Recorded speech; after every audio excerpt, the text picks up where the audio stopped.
के साथ हाजिर हैं और सबसे पहले आज की अहम खबर 9 मई के मुल्ज़िमान जो 1 साल 8 महीने से अपने फैसलों का इंतज़ार कर रहे थे, जिन इल्ज़ामात के तहत उनके केसेस मिलिट्री कोर्ट में चल रहे थे, आज उन फैसलों के ऐलान का आगाज़ हुआ है और सबसे पहले मरहले में 25 मुल्ज़िमों को मिलिट्री कोर्ट से सज़ाएँ सुना दी गई हैं और वो सज़ाएँ जो हैं वो 2 साल से लेकर 10 साल तक उनको दी गई हैं।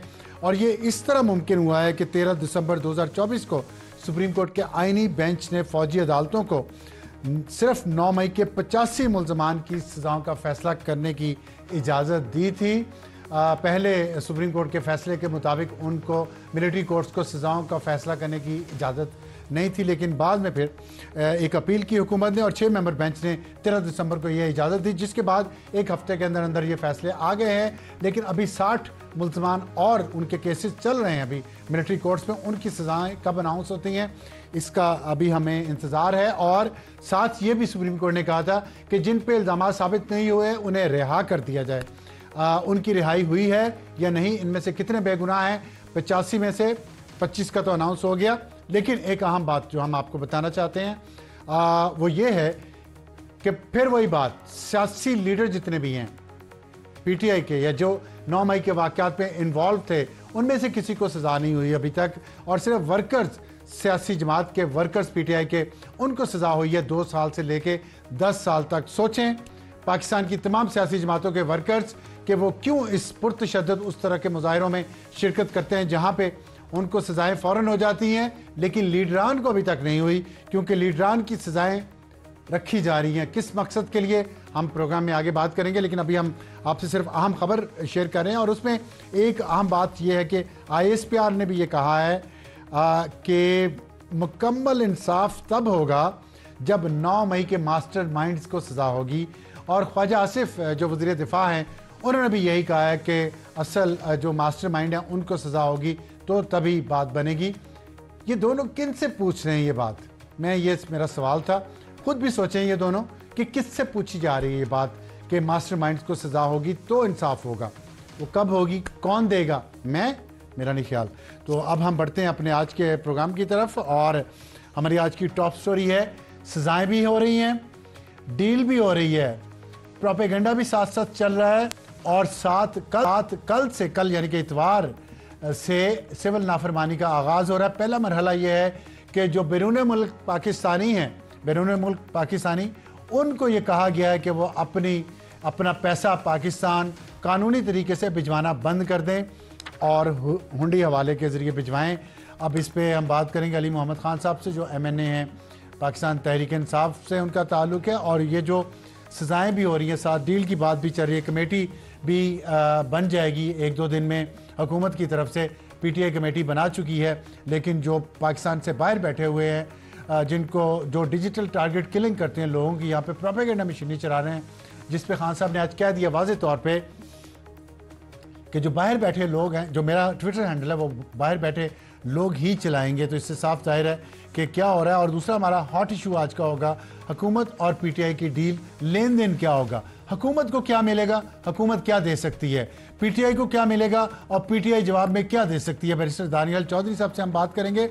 और इसमें जो आज जस्टिस मंसूर साहब का एक ख़त था जिसमें उन्होंने कहा है कि जो आइनी बेंच के जजेज़ हैं उनकी तकर्री के लिए कौन कौन से जज किस किस मयार के और काबिलियत के होने चाहिए, इस पर भी रूल्स में तब्दीली होनी चाहिए। तो इस पर हम बात करेंगे आज हुकूमती नुमाइंदे से कि वो क्या कहते हैं। और जो कल से तहरीक शुरू हो रही है सिविल नाफरमानी की, पाकिस्तानी जो बाहर बैठे हैं, हमारे मुल्क से बाहर हैं, उनको कहा गया कि वो पैसे वापस पाकिस्तान ना भेजें, तो उस पर हुकूमत क्या करेगी, मिड टर्म इलेक्शंस होंगे या क्या होगा और क्या लेन देन होगा। और हमारा आज का एडिटोरियल होगा कराची में मौत और डाकू राज, पाकिस्तान के शहर गैर महफूज होते जा रहे हैं। हम इस्लामाबाद के बारे में 2 दफ़ा प्रोग्राम कर चुके हैं, आज हम कराची पे फोकस करेंगे, फिर लाहौर पे भी देखेंगे, पेशावर और कुरम एजेंसी के बारे में जो कुछ हो रहा है वो आपके सामने है। लेकिन पाकिस्तान के शहर गैर महफूज क्यों हो रहे हैं। और अहमद फराज ने कहा था ये ज़िंदगी है, परेशानियाँ तो होती हैं, लेकिन इतनी परेशानियाँ, 511 लाशें 1 साल में, 1 साल नहीं 11 महीनों में कराची में क्यों गिरी। और प्रोग्राम का आगाज़ करते हैं हम अपनी आज की टॉप। हमें ज्वाइन किया है अली मोहम्मद ख़ान साहब ने, MNA हैं पाकिस्तान तहरीक इंसाफ के। खान साहब, अभी हम आपको ये सुनवाएं कि आज एक जो कंट्रोवर्सी चल रही है पीटीआई के अंदर, उसमें शोएब शाहीन साहब जो पीटीआई के उम्मीदवार थे कौमी असम्बली की नशिस्त के लिए इस्लामाबाद से, उन्होंने क्या फरमाया, आप सुनिए ज़रा।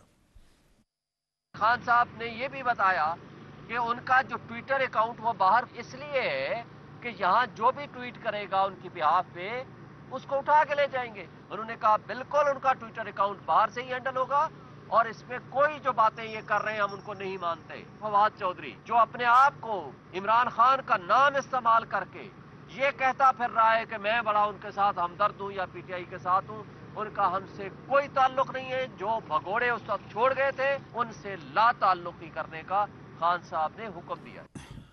आपने सुना, शोएब शाहीन साहब फरमा रहे थे कि इमरान खान का ट्विटर अकाउंट, उन्होंने खुद कहा खान साहब ने कि वो बाहर से ही ऑपरेट होगा।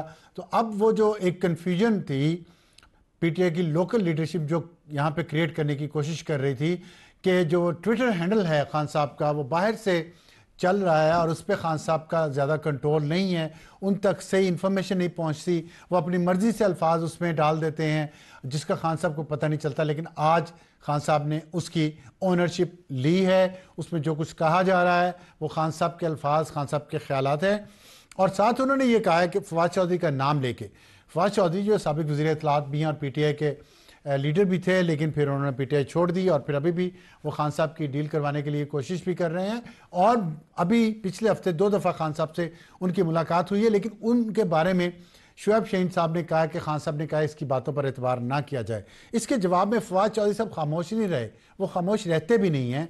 उन्होंने एक ट्वीट किया है और जो आपकी स्क्रीन पर है, जिसमें उन्होंने नाम नहीं लिया शोएब शाहीन का, इसलिए हमें नहीं, हम 100% नहीं ये बता सकते कि ये बात उन्होंने शोएब शाहीन के बारे में भी कही है या किसी और के बारे में कही, लेकिन उन्होंने ये कहा है कि आईबी के एक साबिक एजेंट जो कि कुछ अर्सा पहले पीटीआई में जिनकी शमूलियत हुई, वो इस तरह की बातें करते रहते हैं और खान साहब के साथ जो उनका ताल्लुक़ है उस पर कोई क्वेश्चन नहीं कर सकता।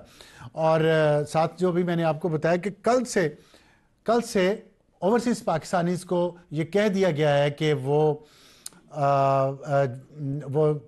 वहाँ से बाहर से पैसा बैंकिंग चैनल के ज़रिए मत भेजें बल्कि हवाला हुंडी के ज़रिए भेजें। इस पे आज अलीमा खान साहब की जो खान साहब से मुलाकात हुई है, उन्होंने बाहर आके क्या कहा, आप खुद सुन लीजिए। इतवार के दिन रिमिटेंसेस पाकिस्तान में ना भेजने की तहरीक शुरू का आगाज कर दिया जाएगा। अगर ये 2 मुतालबात के बारे में बात करने आएंगे, फिर इमरान खान कहते हैं कि मैं ये रिमिटेंसेस ना भेजने की पाकिस्तान की कॉल विड्रॉ कर लूँगा। तो अब तकरीबन 12 घंटे रह गए हैं जो अलीमा खान साहब ने बात की है। खान साहब ने कहा है कि आप रेमिटेंसेस ना भेजें, कह दिया उन्होंने, और सिर्फ इस शर्त पे कि जो 2 उन्होंने शराइत दी हैं, अगर उन पे बातचीत शुरू करती है हुकूमत तो फिर वो अपनी अपील वापस लेंगे। और इसमें तकरीबन 12 घंटे जैसे मैंने आपको बताया, और हुकूमत ने अभी तक कमेटी का ऐलान भी नहीं किया। अगर नहीं होता तो कल से ये बाइकआउट शुरू हो जाएगा। उसका देखना है क्या असरात होते हैं।